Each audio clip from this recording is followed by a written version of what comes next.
Hello, everyone, and welcome to the podcast, A Journey Through Nature and Science. I'm your host, Don Murphy. And boy, do we have a great episode for you today. We have with us Steve Gschmeissner, who has been, and I'm sure I just butchered his name again, who has been imaging microbes, cancer cells, and invertebrates for about 50 years, if I'm not mistaken.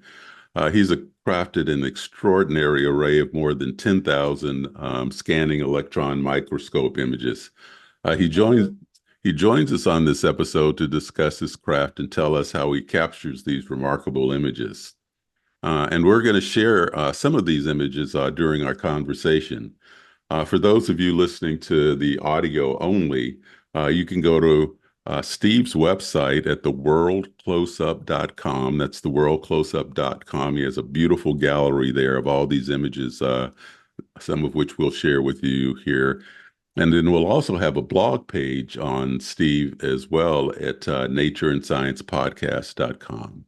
And you can go there, check out the blog page and more information about these absolutely stunning electron micrographs. So Steve, welcome to the program. Thank you, Don. Well, Steve, why don't you tell us a little bit about yourself? How did you get started with these scanning electron micrographs? And was there something in your background as a kid or growing up that inspired you to want to look at the world that we cannot see with the human eye? Well, at my age, Don, when we were kids, we didn't have computers. We used to spend 12 hours a day out in the countryside, basically wandering around. We'd leave in the morning, come home in the evening. So I developed a deep interest in all things natural from a very, very early age. I would spend hours trawling streams, collecting slow worms, studying birds, watching birds. And this gave me a deep interest in the natural world. So when I actually went to school and did my O-levels and A-levels, it was natural for me to study zoology and botany. And from there, again, I went on to university to do a degree in zoology. So throughout my life, I had this deep-seated interest in everything to do with nature. When I left university with a degree in zoology, then the reality hit me that as a zoologist, you're not really qualified to do a great deal that's pure zoology. So I was very fortunate to find a job at the Royal College of Surgeons in England, working in the electron microscopy department. And that was a fantastic place to work. It has great museums and great historical significance, and I met an amazing number of strange and famous people there. And I actually worked there, I think, for 25 years. But that's when I was first introduced to the wonders of electron microscopy. A lot of electron microscopy units are service units. They're very expensive electron microscopes. I mean, modern ones can cost £250,000 to £500,000. So a lot of research labs can't afford them. So you'll have a service unit where the research labs can go to and have work carried out by this specialist unit. So tell us let's start off at the very basics. What is electron microscopy, and how does it differ from looking through a regular light microscope? Essentially, light microscopes, I'm not a physicist, but I'll do my best to describe the difference. Light microscopes are limited in magnification by the wavelength of light. So the very best light microscopes will magnify up to maybe 1,000 times, and there you're looking at cell level, but no more than that. The wavelength of electrons is tiny, so you're not limited in magnification. There are limitations to how you use them because they will only move in a vacuum. So that's why if you see an electron microscope, it's this great huge column that you see, but they have the ability to magnify up to, well, theoretically, 1 million times. In real terms, you're not using those sort of magnifications. So essentially, an electron microscope takes over where a light microscope finishes. I understand. Yeah, and it's the wavelength that's extremely important because that's how you see something is from the wavelength of light being reflected back from a Yes. particular image, and the smaller the wavelength, the smaller the image you can see. Yeah, the higher the resolution you can achieve. Higher exactly. And that's absolutely fascinating and for those of you watching this video coming up on the screen in just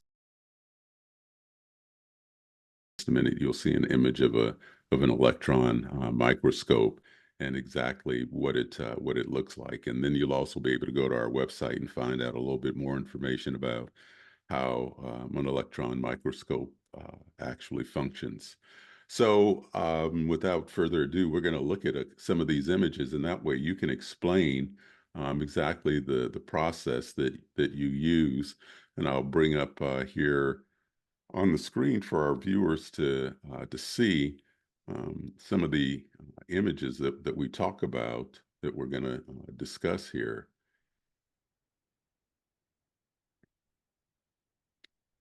So we'll start off with this head louse, and why don't you describe how you got this image? And I mean, this is just absolutely fascinating. I mean, this louse is so small that we would never ever see it with the human eye at this particular resolution. So why don't you tell us a little bit about this? I mean, this is a relatively simple specimen to achieve because of the incidence of head lice or nits that school children tend to suffer from. So there's not a shortage of these sort of specimens. I Mhm. think the important thing is that insects and a lot of invertebrates that have an exoskeleton have this fine detail so that they make perfect samples for scanning electron microscopy, which is what I specialize in. And here you can see the head louse is hanging onto a hair. And that's why it has Mhm. those big claws specifically. And you can't see in this section, but it's also flattened so it can move in and out the hairs very successfully on our heads. Amazing. And so I know these, and we'll talk about colorization in a little bit more detail. Is this the actual color of the head louse, or how did you decide on this particular colorization? I think the important thing is to start off by saying that color is a function of light. So electrons don't produce colored images; they produce black and white images. Mhm. So if you were a scientist and using a black and white image, you would use it as a black and white image. You wouldn't alter it. But we live in a colored world, so people want to see colored images. So Mhm. the natural step for me is to color the black and white images, and you can color that in a variety of ways. You can color it naturalistically, which perhaps this is, and these little nits are that sort of color. You can color it artistically, and then you can do it any color you like. Or with some of the images, you will sort of color them functionally, where you will assign a different color to a different part of the image to help explain it. So there's a variety of ways of coloring, but there's no restriction to how you do it. So you take this scanning electron micrograph, convert it to a digital image, is that correct? And then you use a photoshopping application or something of that nature to do the colorization? Yeah, I mean, that's exactly correct. I mean, as you're aware, I'm sure, Don, when we started off in the laboratories, digital didn't exist and everything Right. was done on a plate or a roll film. The introduction of digital imaging to microscopy is a huge benefit because you could then take lots of pictures and select what you wanted from those pictures. But yes, it would go into, I do my colouring in Photoshop essentially. I'd Right. quite like to mention at the moment what's happening now is that with AI, I'm just starting to investigate using AI to colour images and Hmm. getting some quite exciting results. Hmm. So when you use AI, what do you do? Do you tell the AI, you say, okay, AI, color this image and make it look good? I mean, what do you, what's the It's methodology? What do you do with the AI? there isn't a methodology in the sense in that most AI, current AI, colouring AI, is designed to cope with what you would call a conventional image. So it will look at a person, recognize it, and color them whatever colors, natural trees, clouds. So with my images, it doesn't recognize them at all. They're too specialized. So it will have a go at coloring them in Hmm. a way that is arbitrary. And then you'll get a variety of options of colors that you can look at and Yeah. see if any of them work. Uh-huh. I see. Well, that's interesting. Hmm. I wonder if we'll get to a point where, AI and machine learning is so sophisticated that it'll be able to merge with a scanning electron microscope and I'll say see in quotes, the image in color. If you know what I mean, I'm just wondering if there will be a time when we'll get to that point technologically.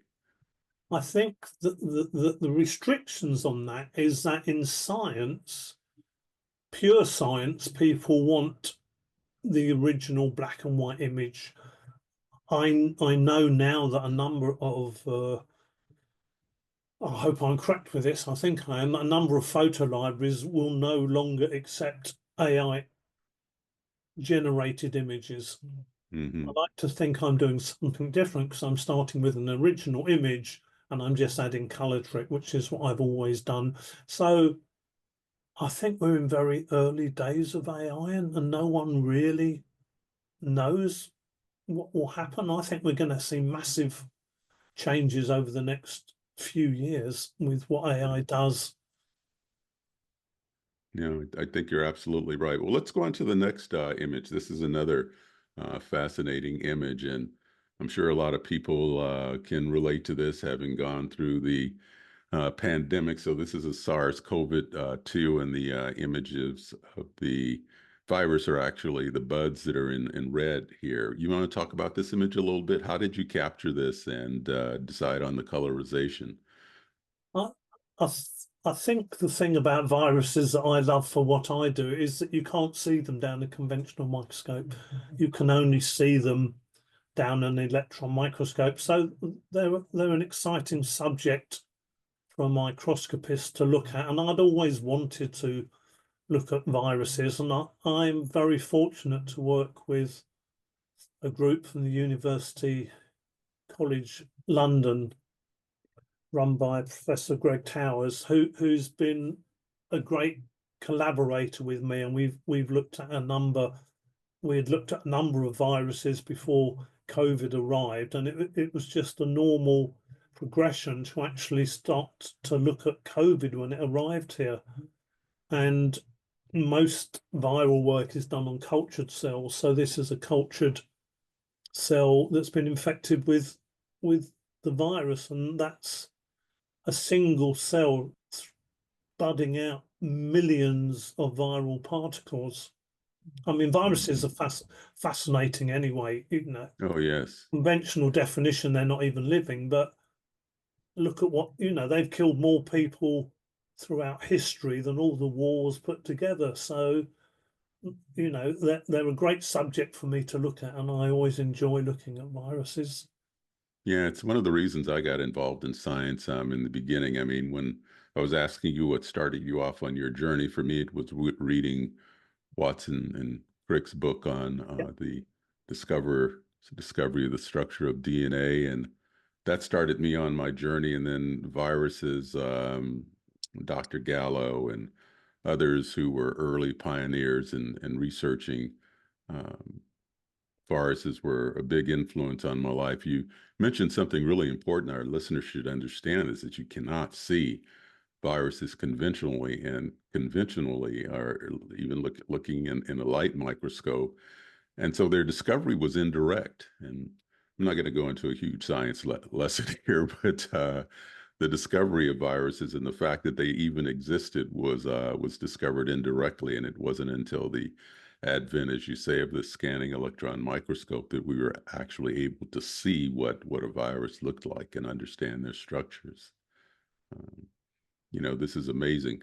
It's important in a social sense, and I'd like to get your opinion and your comment on this. I mean, there's still a lot of people out there that don't think viruses exist and thinks, this is all a hoax and there's no such thing as a virus. You can't see them and it's all manufactured. But to what extent has electron microscopy and this visualization been able to help with the communication of science, facts, and information to people? And have you been involved in that at all? I think what I like to think that I do, and this is since since I retired from what I call pure science and working in a lab and becoming a freelance microscopist, is to make this sort of scientific image available to the masses so everyone can access and look at these images. I think in the past, a lot of scientific imagery stayed within science, and the only other people who saw these images were science. And when I started this work and started working for the Science Photo Library, and they said to me there's a big demand for scientific imagery, I would have never guessed about the demand for this type of imagery and the interest that people have in seeing things like viruses and things that you can't visualize any other way. I mean, Hmm. as far as not believing about viruses, I've looked at, I don't know, 10 or 15 different viruses. They vary in structure. I mean, it's there before me. I have no doubt.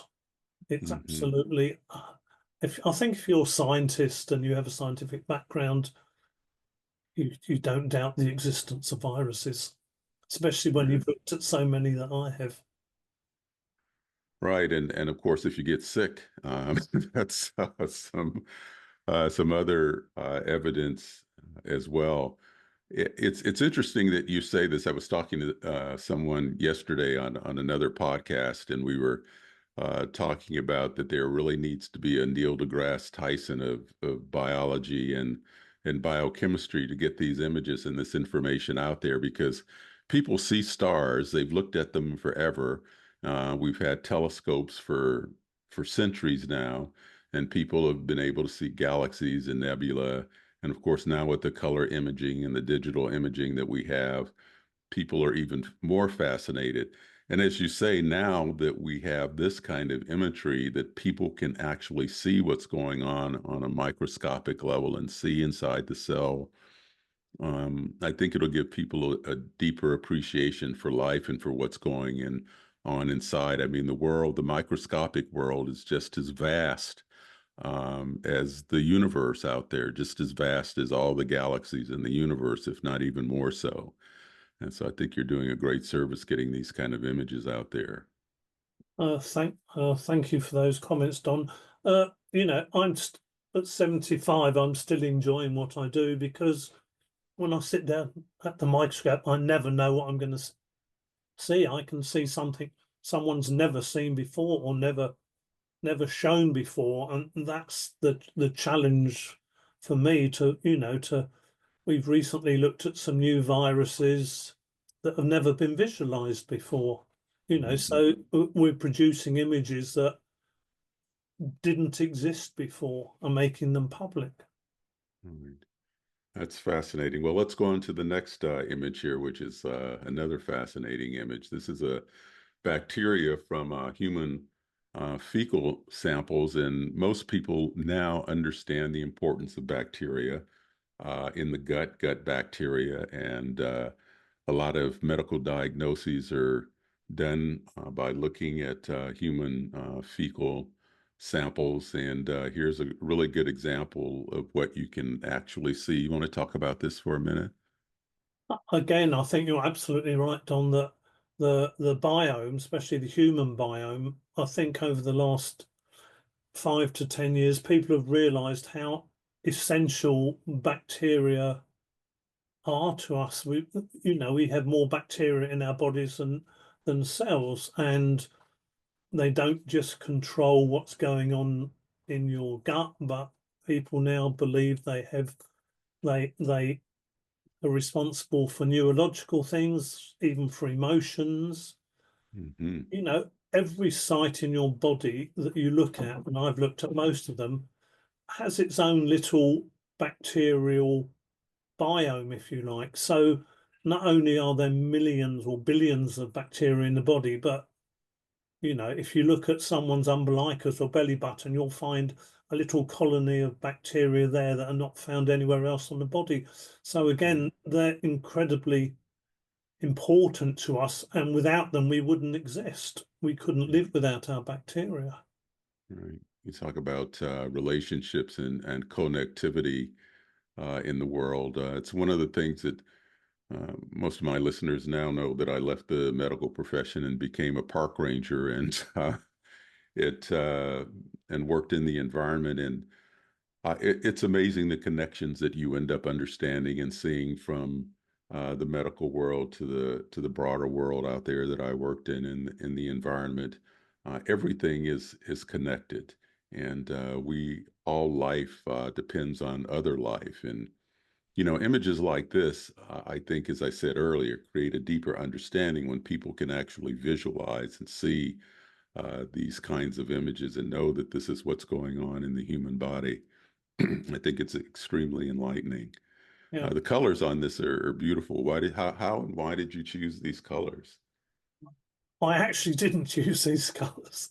Uh-huh. The photo library I work for, which is like my commercial agents, if you like, they have an in-house colorist called Hmm. Caesar, who basically is based in Colombia, but he does beautiful colouring. He Hmm. What happens is you tend to get fixated in how you colour as an individual.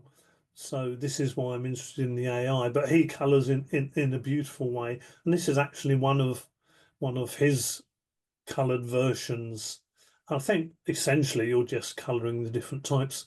You have the two main types of bacteria there, the rods and the cocci, the round and long things. But it's the Hmm. subtlety of colouring, that makes it a nice image, and it's visually interesting. Right. No, absolutely. Well, it certainly has its counterpart with the coloring we've seen from the Webb Space Telescope. Everybody's fascinated with those beautiful images that we see. And I think NASA's done a pretty good job in their information department communicating how they do the colorization of many of the images that have been sent back from outer space, if you will. So this is inner space colorization, and we have outer space colorization, and they're very similar. This is I think we're absolute. going from one extreme to the other here, from Exactly, stars down to viruses. exactly. Oh, I think this is one of the coolest images. What is this? This is a diatom. I love diatoms. I've taken hundreds and hundreds of pictures. They're basically microscopic algae that have a silica shell around them. And the beauty of them is that they have this incredible fine detail, and they're hugely pleomorphic. There's hundreds and hundreds, if not thousands, of different species out there who all look different, all have this microscopic detail. So, if you like, they're the perfect subject for scanning electron microscopy. And Right. and I never get tired of looking at them. Yeah. This one's absolutely beautiful. Well, it reminds me of an Art Deco couch or chair. I've seen some Art Deco chairs that look exactly like this. I bet there are some architects and furniture makers out there that can look at some of these images on a microscopic level and get quite inspired about what they are able to create. Well, actually, one quite famous designer, clothes designer called Iris van Herpen. I think she's Dutch. She actually did a clothes collection based on some of my SEM images. I can't remember what it's called.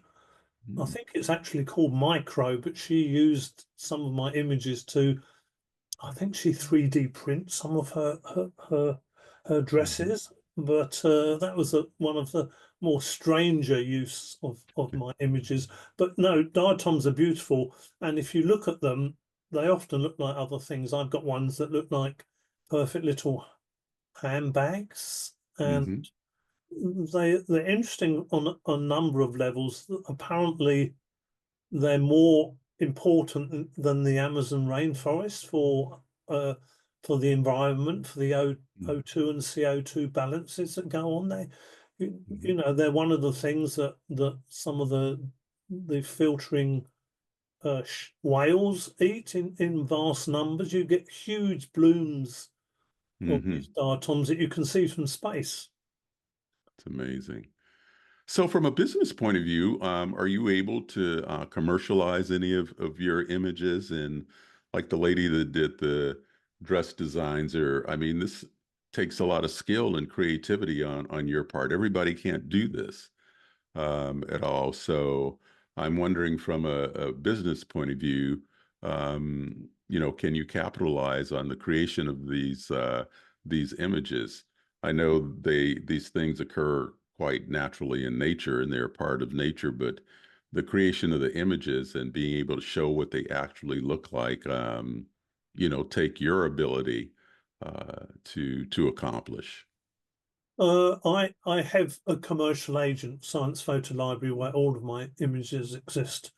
I Hmm. personally don't deal with that side of things, but there is a huge demand for the images. I can't give you numbers, but I think last time I looked, something like 50,000 of my images have been used worldwide. So Hmm. that gives you some idea of the demand for the this type of imagery, and it's not just for science. It's used as people have it as standalone artworks. It's been Hmm. on album covers. It's it's used well, as you know, they were used on some USA stamps. So Sure. it can be used for multiple media, which I find exciting. You know, that it's not just used for science, but used for all sorts of other things as well. Yeah, sure does communicate the beauty of the world we live in, and again, as I said, give you uh, a deeper appreciation for the connectivity of all life and the importance of maintaining that life and respecting that life. Here's the tardigrade, and there's a whole story behind the tardigrade from a science fiction point of view, which I'm not sure you're aware of. Maybe you are because of this image. I bet it was used maybe in some of the science fiction movies that have come out. But why don't you talk about this image a little bit? The one that I remember, I think, is on one of the Star Trek episodes, the TV Right, series, that they have a huge alien that's actually a large tardigrade. I don't, right, I think it's a GI generated image that they use, but it was just amazing to see. I mean, they're incredibly fascinating, as I think you know, Don, and a lot of people do. I think they were sent into space. You know, they stand up to radiation, to desiccation. right, I mean, they're called, I think, moss piglets or water bears because they're microscopic. But if you look at them, they have these little claws, and, right, and they're cute. I think this is why the people like them. So, right, you know, that they're again, and at light level, you can see them and you can see them moving around, but you can't get this sort of resolution you can right. with the electron microscope. Where did this image come from? Where do these tardigrades I think live? I Where collected did these. I collected this one myself. I think they're called moss piglets. So one of the, I mean, they exist all over the place. There's marine ones, you get them in fresh water. The marine ones are fascinating but quite rare. But if anyone goes out and collects some moss and squeezes the water out of it and puts it under a light microscope, not only will they see huge numbers of protozoa and goodness knows what else, if they're lucky, they'll find water bears Mm-hmm. in the moss, hence their name of moss piglets. I don't know where the piglet comes from, but I guess maybe the size and the shape. Well, I hope some of our viewers. I'll put a link on our website to the Star Trek show. These tardigrades not only lived in space, but there were these things similar to mushroom mycelium that they traveled in. So there were actually space mycelium that were universe and galaxy large that were basically highways that these tardigrades, like creatures in the science fiction show, traveled in and lived on. And in this particular episode, the captain and engineers figured out how to adapt that mycelium highway and the way these tardigrades traveled to their warp engines so that they could move huge distances very quickly in space. It was a fascinating science fiction show that merged or juxtaposed the very, very tiny and microscopic with the with the vastness of the universe. I thought that was quite clever. This is really neat. Wow, what a beautiful image. And so here we go with a cultured cancer cell. What can you uh, tell us about this image? after I stopped working at the Royal College of Surgeons, I went on to work for Cancer Research UK, which is, I think, the biggest charity in the UK. So I worked there for 15 years again, uh, in the later stages running the service unit there. So I came into contact with lots of different research projects associated with cancer. I've tended to be, I don't know what you would call it. I like to do everything I can possibly under the microscope. So over the years, I've worked through a whole range of different cancer cells, and these are cultured cancer cells, which simply means they're grown in the laboratory as a mechanism of studying cancer. And this one is undergoing something called programmed cell death, which is called another name for apoptosis, where all these blebs or vesicles are an early stage of cancer cell death. And it's interesting because I recently did a project looking at drugs that chemotherapy drugs that actually kill cancer cells, and we looked at this in the laboratory, and we followed the stages of normal cells all the way to complete cancer cell death. And this is, if you like the halfway stage where the cell's just starting to undergo changes that will eventually lead to death. Hmm. Well, it's extremely important for scientists to actually be able to see what's going on physically. It's one thing to understand things biochemically, but when you can merge the biochemistry and the physiology with actually being able to see what's going on structurally, it's extremely instructive, and you discover things that you never knew were there. And this kind of, image is essential I think you're absolutely correct there, Don, in that I think SEM on its own is quite limited, but when it's used, as you say, as part of a project, you're just looking at results in a different way, and you will often find things and see things that perhaps are unexpected. hmm Yeah, absolutely. And it's a beautiful image as well. And here is kind of the final image, this midge larvae. And where was this? Did you collect this yourself as well?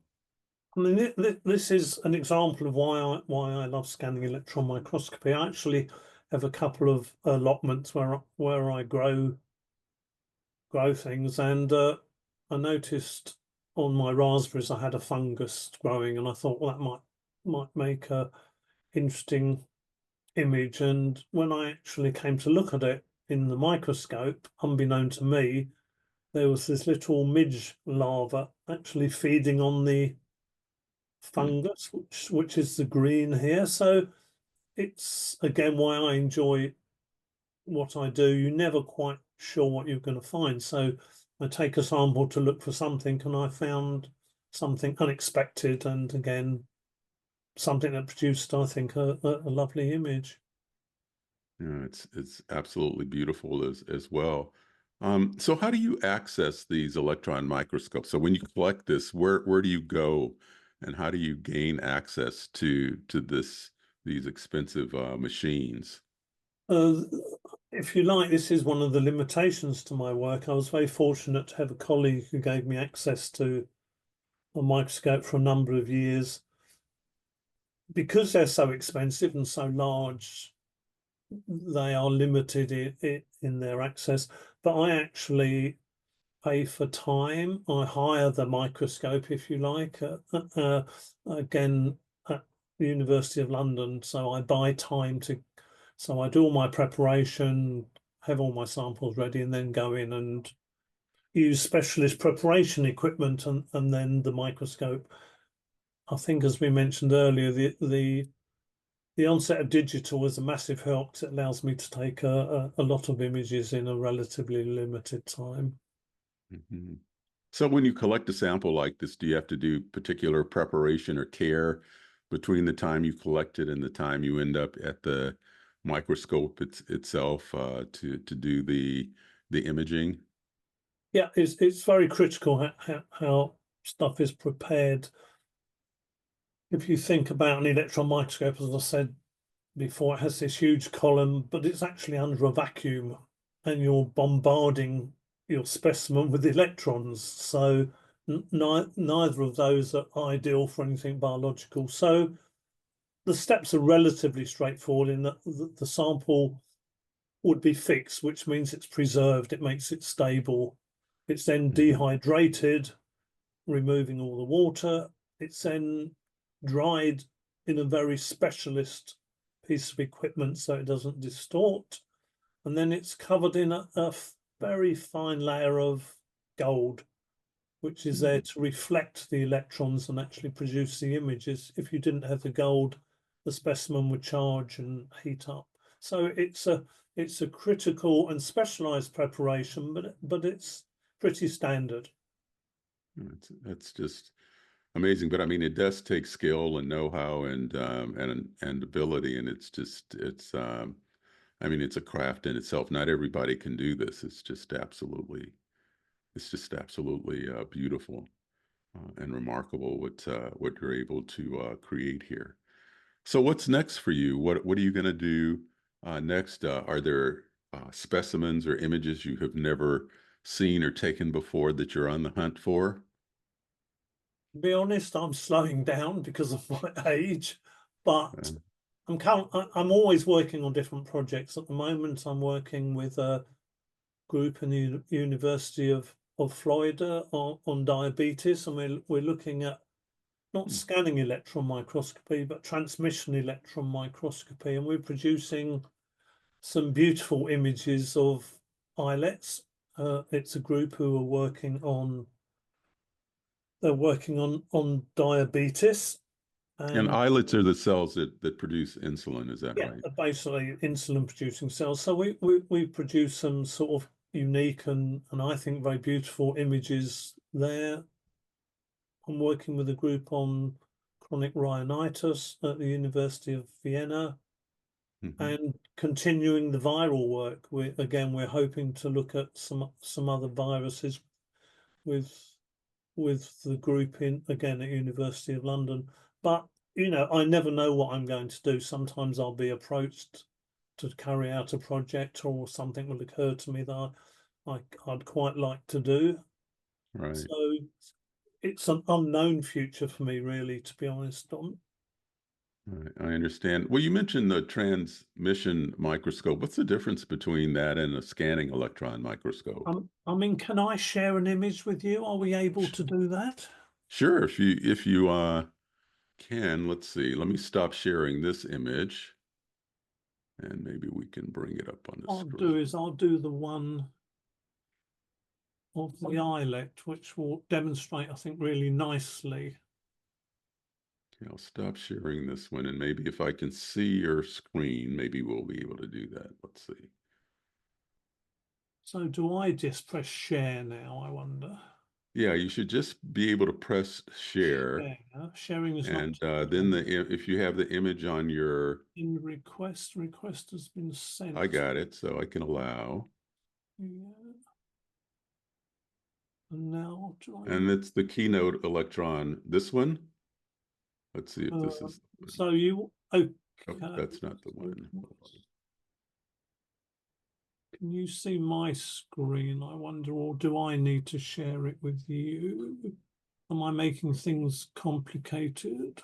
No, no, not at all. Hold on just a minute. We can because I just gave you permission. So why don't you do that again? So you have an image. So if you'll press Share. share, Okay, here we go. So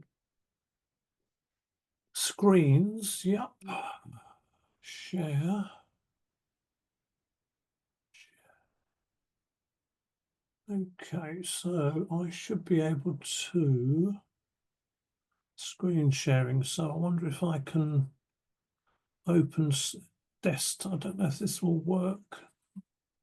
No, I've done something stupid now. okay, so I'll tell you how to do it, okay? So if you will go in first and open up the image and just put it on so that it's on your screen or on your desktop.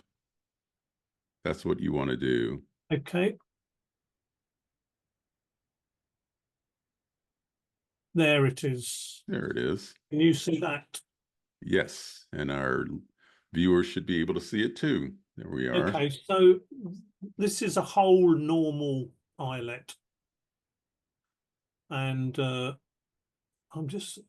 Can I just pause 1 second? I just want to make sure that I give credit to who it's from, and I don't want to get his name wrong, so I need to. It's. I can't remember. I'm sorry. Okay, let's ignore that. I just wanted to give credit to the prof who's Well, uh, that's okay because you can send that information to me okay, that's when fine. So I you share can see that. this. You can see this is totally different type of image. This is two-dimensional, and electron microscopy is divided into two fields: scanning electron microscopy, which I specialize in, and been all the images that we've looked at, but also transmission electron microscopy, and this is where you can actually section a material, you cut inside and you actually look inside the cells and you get information about the cells and what's going on within them. And I don't know if I can zoom this, but the beauty of it is you can actually zoom a cell and look at mitochondria, nucleus, and these are granules. I think these are the insulin granules, but I could be wrong. So essentially, we're looking at alpha and beta cells here. Mhm. I don't know if how to zoom out. I need to go fit on screen. Well, the reason I was asking you about the difference, that's we used transmission electron microscopes years ago when we were looking at when we were studying myasthenia gravis and trying to understand whether or not the synapses were being destroyed or not. And we could take uh, pictures like this, Yes, transmission essentially. electron micrographs, and we could see actually the destruction that was being caused by the body's own immune system. And So we will have equivalents of this, Don, from diabetic patients, where you'll see the changes. A lot of these beta cells will become abnormal and be mm-hmm, lost. So right. I always think transmission and scanning work well together. They're good bedfellows. One shows one thing and one shows another. But to me, again, I'm biased, but this is a beautiful image because an image like this doesn't exist anywhere else. I think we're the first to have done it, and I only take credit for the colouring, the actual production, and the TEM were done by a group in Denmark. So they've contacted me to take this to this level, if you like, to this colouring level. But again, it's just a way of visualizing something that you wouldn't normally see. Yeah, what a tremendously important tool, both beautiful and practical in terms of especially marrying the structure and function so that you can really see from a lot of times the structure and understand the function of what's going on. It's just absolutely fascinating, I tell you. Well, we're just about out of time here. And Steve, I can't tell you how much I appreciate you sharing these images with you. And I'm excited about getting some of these images out here in the United States so people can see them again. They can go to your website as well to see some of these images. And I'll certainly be posting it on our website as well. So Steve, thank you for joining me on this episode of Nature and Science podcast.com. And I really hope we can stay in touch and communicate with each other about these things, because I think I'm going to have lots and lots of questions that come up as a result of this episode. Thank you, Don. I've enjoyed it. I don't often get to discuss my work with people, so it's been a pleasure for me as well. Thank you. All right, thank you. Well, listen, you have a great rest of the day, and I'll let you know when this episode is live, and I'll make sure that I share it as broadly as I can, and you do the same on your end. I will do. I look forward to it. Okay. Thank you, Steve. Take care. Thank you. Bye-bye. Thank you. Bye-bye. I want to thank you for joining us on this episode of A Journey Through Nature and Science. On our next episode, we're going to be joined by Dr. Kenneth Monahan. Dr. Monahan helps stroke patients recover in their own home and tells caregivers exactly what they need to do to relieve some of the stress of helping caregivers. So please don't forget to hit the like button and leave a comment if you enjoyed this episode. And you can always go to our website at natureandsciencepodcast.com and see more images of these beautiful electron micrographs.